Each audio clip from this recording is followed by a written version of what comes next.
চলে এসেছি আমি। নমস্কার বন্ধুরা, আজকে তোমাদের সঙ্গে আমার দারুণ একটা অভিজ্ঞতা শেয়ার করব। আমার হাতে দেখতেই পাচ্ছ খাবারের প্যাকেট রয়েছে। চলো তোমাদেরকে কি বিষয়টা জানাবো। আসো আমার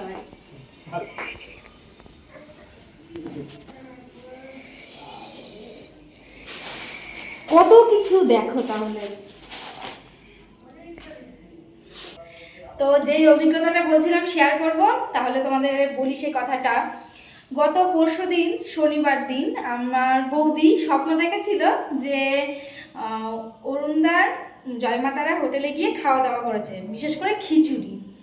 তো ও সকালবেলা উঠে বলছে এরকম একটা কথা, আর আমি সেদিনকে বাপের বাড়ি এসেছিলাম। তা ভাবলাম যে আমারও খুব ইচ্ছা করছিল যেতে। তো যেই ভাবা সেই কাজ, সবাই মিলে, আমাদের সাথে কোনো ছেলেও ছিল না, আর আমরা চিনিও না যে কোথায় কিভাবে যাব। আমরা সবাই মিলে মানে কি 5 জন মেয়ে, 5.5 জন, আমার মেয়ে ছিল তার সাথে। তো আমরা 5.5 জন মিলে সোজা রওনা দিলাম কলকাতার উদ্দেশ্যে। লোকেশন থেকে পৌঁছে গেলাম।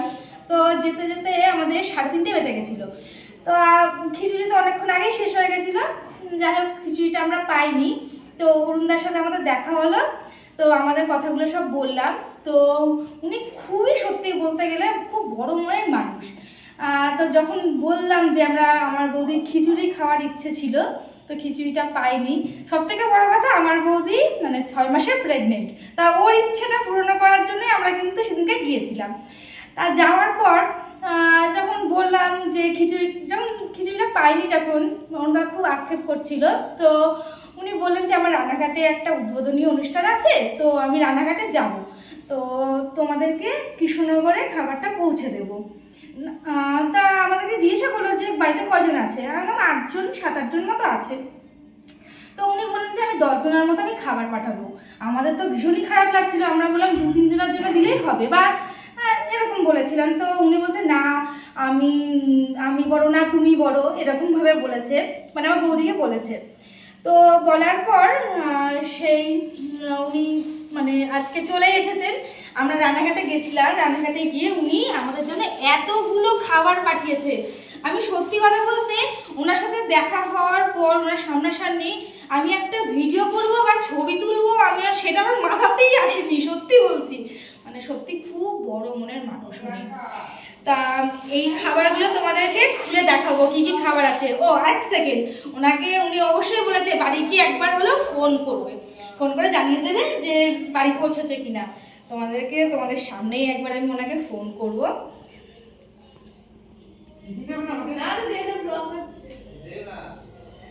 এক সেকেন্ড, আমি ফোন করছি। ভিডিওটা একটু বড় হয়ে যাচ্ছে, আমি কিন্তু কোনো ফুড ব্লগার নই, তাই একটুখানি ভিডিওটা একটু যেমন তেমন হবে, একটু মানিয়ে গুছিয়ে নিতে হবে।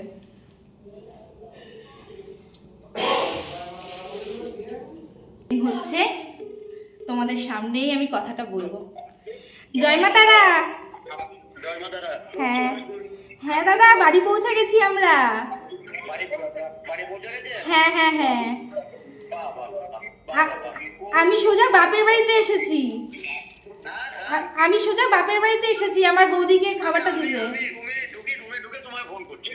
আচ্ছা আচ্ছা, ঠিক আছে ঠিক আছে।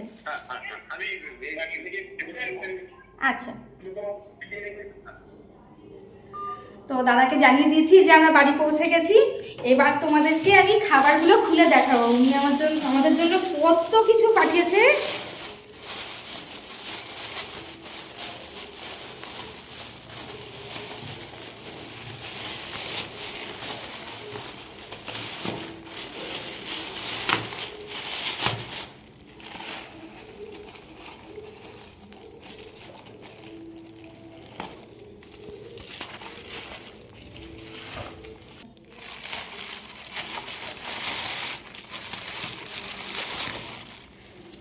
এটা বোধ হয় বাটার নান হয়তো। এক সেকেন্ড খুলে দেখি, কতগুলো বাটার নান।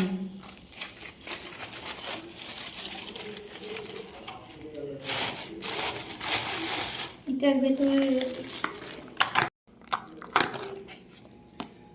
এটা বোধ হয় পনির ভর্তা।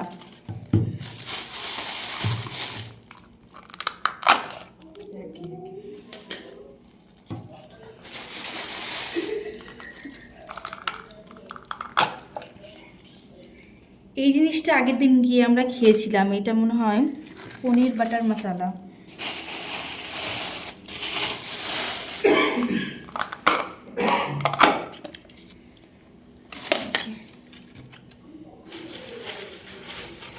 ও সাথে পাঁপড়ও।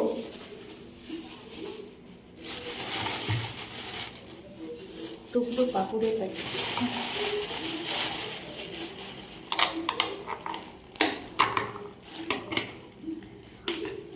এই যে আমাদের খিচুড়ি।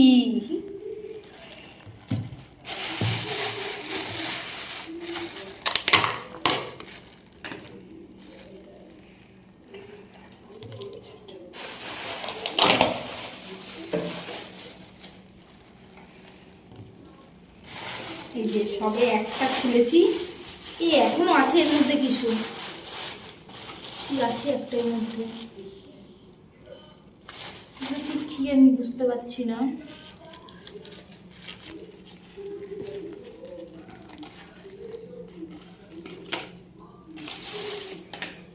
কি জিনিস? আলু ভাজা, খিচুড়ির সঙ্গে আলু ভাজা। এখানে অনেকগুলোই প্যাকেট আছে, আরও দুটো প্যাকেট আছে, সাথে চামচ। সবে তো একটা প্যাকেট খুলেছি, এবার আরও বাকি আছে আরেকটা প্যাকেট। বেগুন সুন্দরী। এক একটা কৌটো খুলছি আর আমি নিজে নিজেই সারপ্রাইজড হয়ে যাচ্ছি।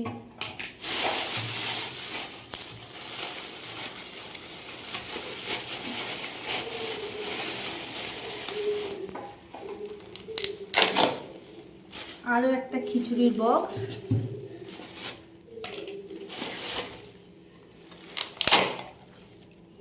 আবারও একটা খিচুড়ি,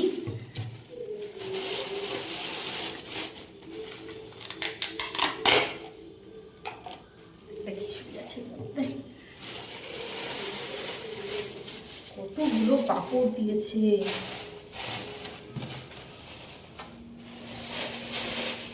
এখানে সেম আলু ভাজা আছে।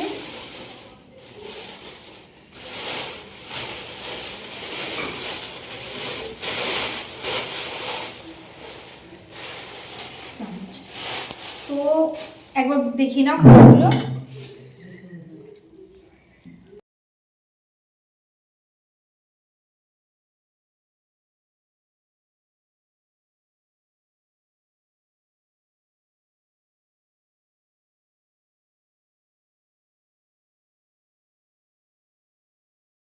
ওনার গল্প অনেক শুনেছি, সবার মুখে শুনেছি, সেদিন গিয়ে দেখলাম, আর আজকে উনি ওনার গুরুত্বপূর্ণ সময়টা আমাদেরকে দিয়েছে। অসংখ্য ধন্যবাদ ওনাকে, আর আমাদের জন্য এত কিছু এনেছেন। এখনকার দিনে কিন্তু এরকম মানুষ দেখাই যায় না। তাই সবাইকে সব শেষে জানাই জয় মা তারা। আবার আমরা যাব, ওখানে সপরিবারে যাব, যাওয়ার ইচ্ছে রইল।